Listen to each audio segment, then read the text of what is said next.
जय हिंद दोस्तों।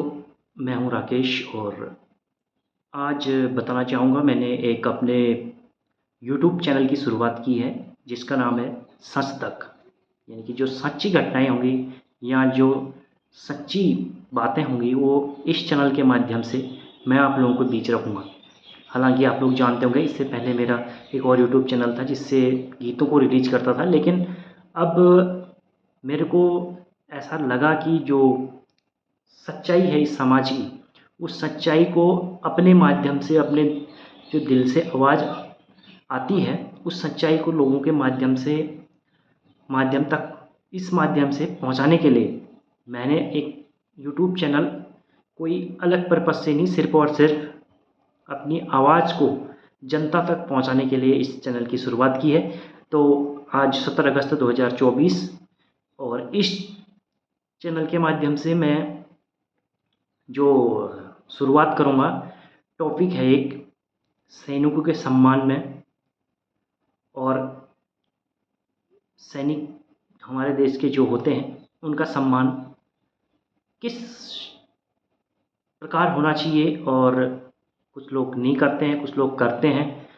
वो खैर बात की बात है, बाकी जिसको मानना है वो मानेगा, जिसको नहीं मानना है वो नहीं मानेगा। तो आज शुरुआत करते हैं एक ऐसी घटना से जो बहुत ही हमारे क्षेत्र के लिए, हमारे देश के लिए और हमारे राज्य के लिए बहुत ही दुखदाई है। मैं बात कर रहा हूँ हमारे उत्तराखंड राज्य के चंपावत ज़िले के एक शहर है टनकपुर। तो उसका एक गांव है छोटा सा दुधौरी।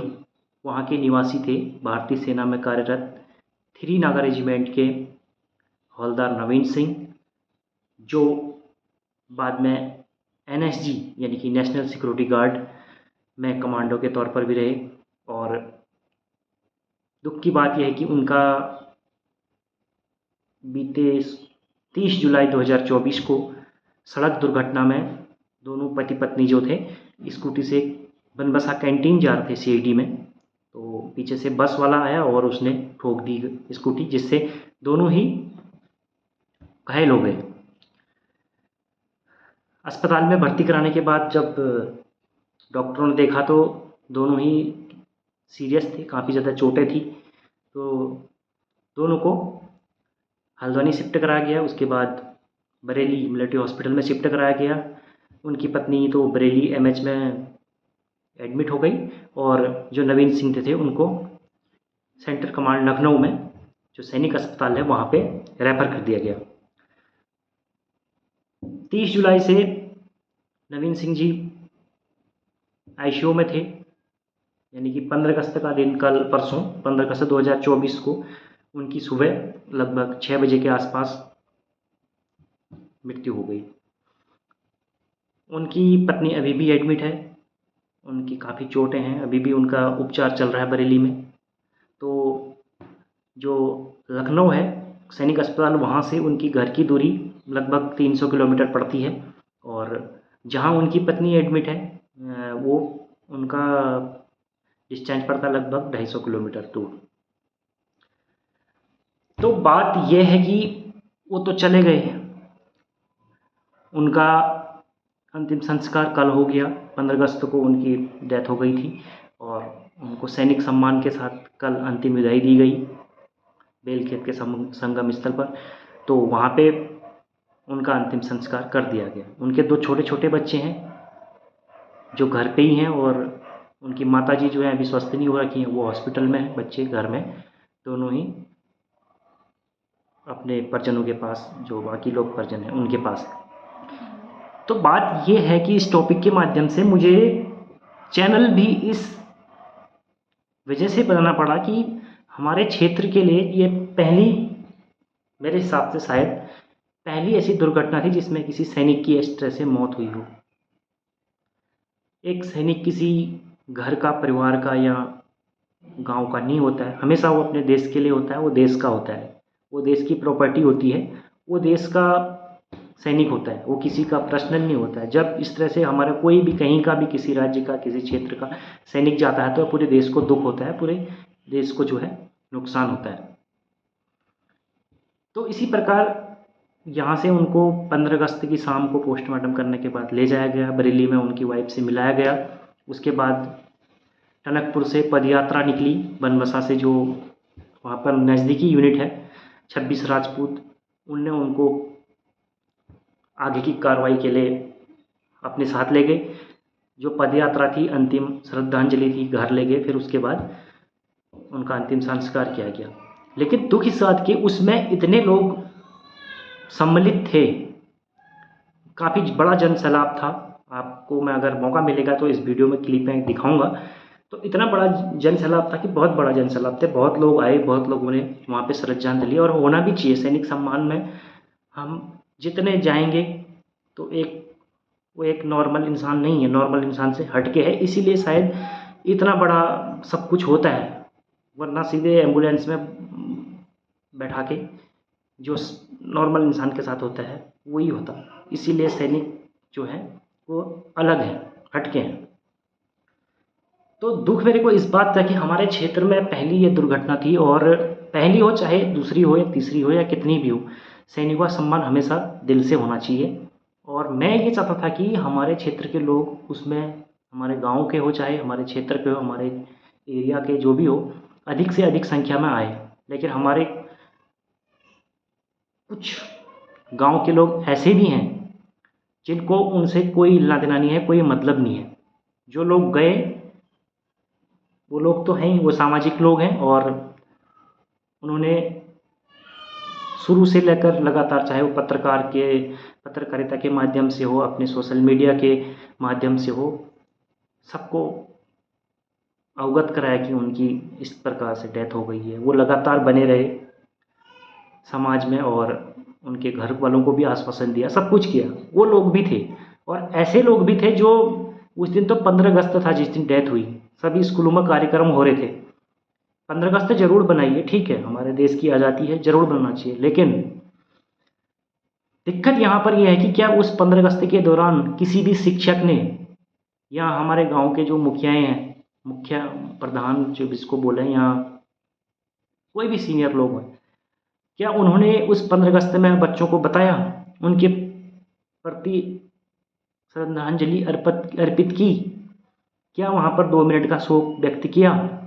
ज़रूर प्रोग्राम करिए, ठीक है, लेकिन एक तुम्हारा जहाँ से आज़ादी तुमको मिलती है, हमको मिलती है, तो वो जो सैनिक के सम्मान में किसी ने, मुझे नहीं लगता कि किसी ने किया होगा। और हमारे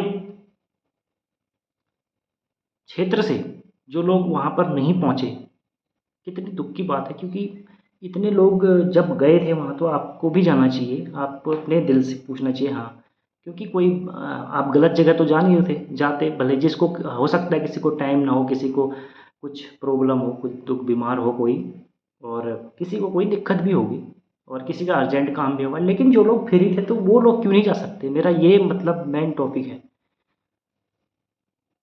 तो आगे को जो भी ऐसी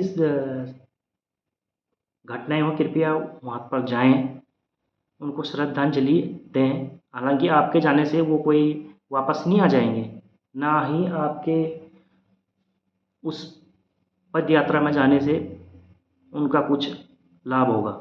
हाँ, उनके सम्मान में अगर आप जाएंगे तो आपकी सच्ची श्रद्धांजलि होगी, उस सैनिक का सम्मान होगा, क्योंकि वो तो चले गया। पिछले 16 सालों से वो बंदर ड्यूटी पर था, और तब से लेके अगले दिन, एक दिन पहले ही छुट्टी आए थे वो। दूसरे दिन जब घर पहुँचे तो दूसरे दिन कैंटीन का सामान लेने के लिए कैंटीन जा रहे थे। तो दुख की बात ये है कि दो उनका ये बच्चे तो हैं घर में, उसकी पत्नी जो है, उनकी धर्मपत्नी, उनके पर क्या गुजर रही होगी, क्योंकि जो उनके बच्चे हैं वो घर पे हैं, और वो अस्पताल में, उनको 2 मिनट 5 मिनट के लिए दिखाया गया, उसके बाद लेके चले गए। तो अब वो जब ठीक हो जाएंगी, घर भी जाएंगी, तो उनको क्या महसूस होगा? तो इतनी बड़ी क्षति होने के बाद भी, लेकिन कुछ लोगों को, जो लोग नहीं गए, मेरे सिर पे उनसे सवाल है, जो नहीं गए, जो गए वो तो गए, वो तो सामाजिक लोग हैं, उनको मैं सैल्यूट करता हूँ अपनी तरफ से। लेकिन अंदर से इतनी मेरे को पीड़ा हो रही थी कि क्यों, मतलब हमारे गांव के लोग हो, चाहे हमारे परिवार के लोग हो, चाहे हमारे क्षेत्र के, कोई भी क्षेत्र के लोग हो, जो नज़दीक जिनको जाना चाहिए था, वो क्यों उस क्षेत्र में, उस श्रद्धांजलि अंतिम, उनको उस पद यात्रा में वो क्यों नहीं जा पाए? उनसे खुद को सवाल करना चाहिए और पूछना चाहिए। मेरी वीडियो ज़रूर अगर वो देख रहे हैं तो अपने आप से खुद से पूछिए कि भाई हाँ, हमको जाना चाहिए या नहीं जाना चाहिए। अच्छे लोग भी हैं उस समाज में, और अच्छे लोगों के, अगर हम अब, अगर ऐसा है ना, ये तो पहली क्षति थी एक सैनिक के रूप में। अगर फ्यूचर में, इन फ्यूचर कभी हो सकता है, कभी किसी के साथ भी हो, तो ऐसा हो तो क्या वहाँ पे भी यही देखने को मिलेगा? वहाँ पे भी क्या इसी प्रकार से जो खामोशी छाई हुई है? कोई गुड मॉर्निंग के मैसेज कर रहा है, कोई 15 अगस्त की वीडियो भेज रहा है, कोई कुछ भेज रहा है, कोई अपना लिंक भेज रहा है, कोई गाने रिकॉर्ड कर रहा है कहीं जाके, कोई, उन लोगों को कुछ कहने के लिए मेरे पास शब्द नहीं। आप करिए, ठीक है, अपना पर्सनल काम करिए, वो ज़रूरी है, लेकिन तुम्हारे क्षेत्र में इतना बड़ा, जिसमें समाज पूरा पलट पड़ा है, वो सुगीडांग हो, धूरा हो, मथिया बाँझ, तलिया बाँझ, दुधौरी, बेलखेत, टनकपुर, बनबसा, ये सब एक ही क्षेत्र में मानता हूँ मैं, चंपावत तक लेकर के, इतना बड़ा क्षेत्र है। तो यहाँ पर तक अगर आप लोग नहीं आ सकते, तो अपनी, जब आपको अपना चीज़ें शेयर करनी होती हैं, जब आप लोग अपना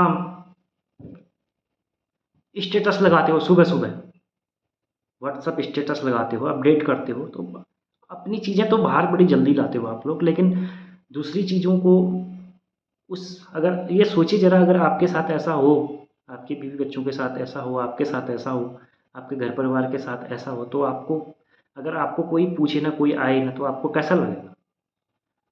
तो मुझे दुःख इस बात का है, मुझे वीडियो बनाने की भी इसी ज़रूरत पड़ी। मैंने कल एक पोस्ट भी लिखी थी, सब लोग गए वहाँ पर, अच्छी वीडियोज़ में, सबको पता है वो, मैं किसी को बताने की ज़रूरत नहीं है, ऐसा नहीं कि किसी को नहीं पता था, लेकिन नहीं गए। कोई बात नहीं, नहीं गए, आपके जाने से या न जाने से उनको उनको कोई फ़र्क नहीं पड़ा, उनका जो होना था हो गया, और जैसा चलेगा वो आगे चलेगा। आप लोग या हम लोग जाके उनको नहीं चलाने वाले। तो इस टॉपिक के माध्यम से आज मेरा एक ही उद्देश्य था कि आप आगे को, अब जो भी हो, अब तो हो गया, अगर आगे को कोई ऐसी दुर्घटना हो, यही भी नहीं, और भी समाज में कई सारे मुद्दे हैं, कोई किसी के घर परिवार में, वैसे भी सैनिकों की, ज़रूरी नहीं है सैनिकों का हो ऐसा, और भी इंसान घर पे हो सकते हैं। तो वहाँ पे जाइए, जितना हो सके अपना सहयोग करिए, हेल्प करिए। और भी पुण्य कार्य होते हैं, अभी हमारे सुगीडांग में भगवत गीता हुई, वहाँ पे भी शायद मेरे को अपने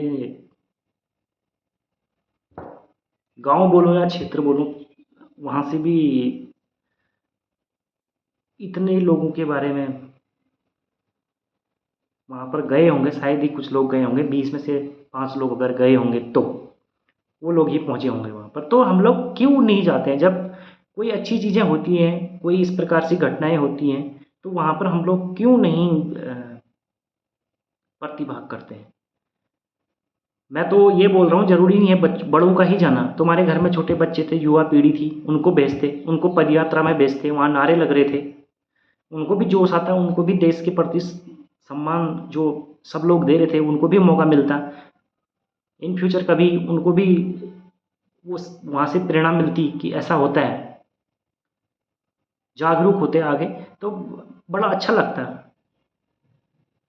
लेकिन वहाँ पे नहीं, हमारे बड़े लोग गए, सयाने लोग गए, नहीं कोई छोटे यंगस्टर हैं, हमारे जो भाई लोग हैं, छोटे 15, 20, 21, 25 साल के, वो भी वहाँ पे नहीं पहुँचे। तो ये बहुत ही गलत बात है। बाकी मैंने देखा अपने गांव के ग्रुप के अलावा सब लोगों में, हमारे जितने भी व्हाट्सएप ग्रुप हैं, सब में लगातार वो 30 जुलाई से ही खबर चलते आती, आज वहाँ दुर्घटना हो गई, ऐसा हुआ, इतनी हालत है। फिर परसों से तो 15 अगस्त होते ही जो दिक्कत, जो दुर्घटना हुई, वो आप सबके सामने है। तो मेरा यही उद्देश्य था। अब मैं इस तरह से आगे को वीडियो अपने समाज के प्रति बनाते रहूँगा। तो मेरा यही उद्देश्य था, आप लोग जाइए। अगर आप मेरी वीडियो देख रहे हैं तो आप अपने खुद दिल से पूछिए, क्या मुझे वहाँ जाना चाहिए? अगर मैं नहीं गया तो क्यों नहीं गया? उसका आत्म अपने अंदर से सोचिए, कि मुझे जाना चाहिए नहीं जाना चाहिए। अगर हाँ, अगर मुझे आगे मौका मिलता है तो कभी हम इसमें जितना हो सके, अगर 50 लोग मेरे गाँव में हैं तो 50 में से 40 वहाँ पर जाने की कोशिश करें। ये नहीं कि 2 लोग जाके 3 लोग जाके वापस आ गए, बाकी हो गया, बाकी खाया पिया सो गए, उनको अपने से मतलब है, किसी से कोई मतलब नहीं। तो 50 लोग कम से कम हैं जाने लायक, तो उसमें से 40 लोग तो जाइए। 40 लोग जाके वहाँ पर देखिए, आपका ही नाम आएगा, हमारे सब गाँव का नाम आएगा, आपका ही मान सम्मान होगा, सब लोग बोलेंगे आया। तो मेरा यही उद्देश्य था, आगे ज़रूर ध्यान रखिए आप लोग। और इस प्रकार के शुभ कार्य हो या दुर्घटनाएँ हो या किसी की हेल्प हो, वहाँ पे आगे आइए, फ्रंट लाइन में आप लोग रहिए, जहाँ पर आप जा सकते हैं वहाँ पर जाइए। आप लोगों की वजह से एक पूरे गाँव का नाम आता है। तो बहुत बहुत धन्यवाद वीडियो देखने के लिए, यही मेरा उद्देश्य था आज का। आप लोग खुद से पूछिए। जय हिंद, वंदे मातरम।